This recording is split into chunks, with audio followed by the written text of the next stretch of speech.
দামি ভেটকি মাছ না থাকলেও সুন্দর যেরকম চিলি ফিশ বানানো যায়, সেটা আজকে এই এক্কেবারে ঘরোয়া যে পোনা মাছ, কাতলা মাছ, রুই মাছ যে কোনো মাছ দিয়েই বানিয়ে নেওয়া যাবে। আপনাদের সঙ্গে সেটা শেয়ার করছি।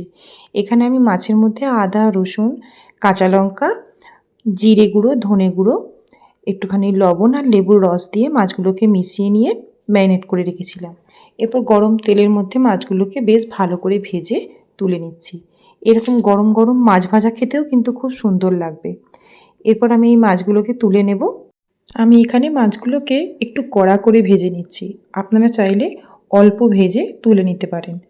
তো সেভাবেও করা যায়, আর এরকম একটু কড়া করে ভেজেও সেভাবেও করা যায়। তো মাছগুলো ভেজে তুলে রেখে দিলাম।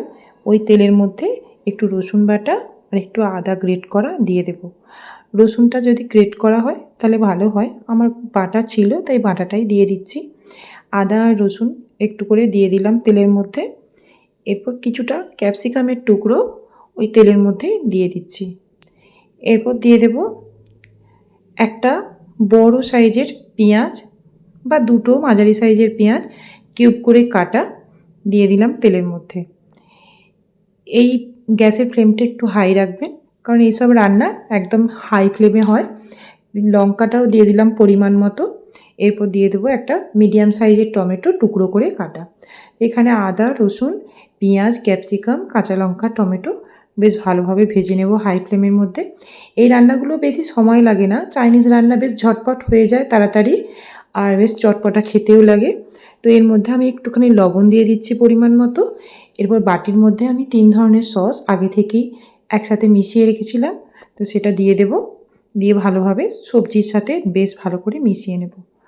তারপর মেশানো হয়ে গেলেই যে ভাজা মাছগুলো ছিল এর মধ্যে অ্যাড করে দেব। তো পেঁয়াজ, ক্যাপসিকাম এগুলো বেশি ভাজা চলবে না, একটু ক্রাঞ্চি ভাব থাকলেই ভালো হয়। বেশি ভেজে ফেললে একেবারে নরম হয়ে যাবে, খেতে ভালো লাগবে না। এরপর মাছের সাথে গ্রেভি ভালো করে মিশিয়ে নিয়ে এর মধ্যে উপর থেকে ধনেপাতা ছড়িয়ে দেব। এই সময় যদি চান একটু গোলমরিচের গুঁড়ো অ্যাড করতে পারেন। আমি আর দিইনি, ঝালটা পরিমাণ মতো বুঝে দিয়েছি।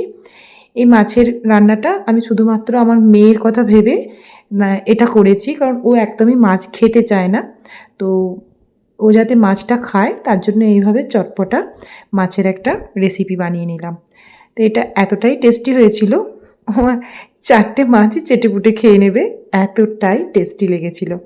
তো এখানে ধনেপাতা দিয়ে দিয়েছি। এরপর আমি প্লেটিং করে নিচ্ছি। তো রান্নাটা কেমন লাগলো আপনাদের অবশ্যই জানাবেন, আর একটা অবশ্যই লাইক করে দেবেন। আজকের মতো এই পর্যন্ত। টাটা।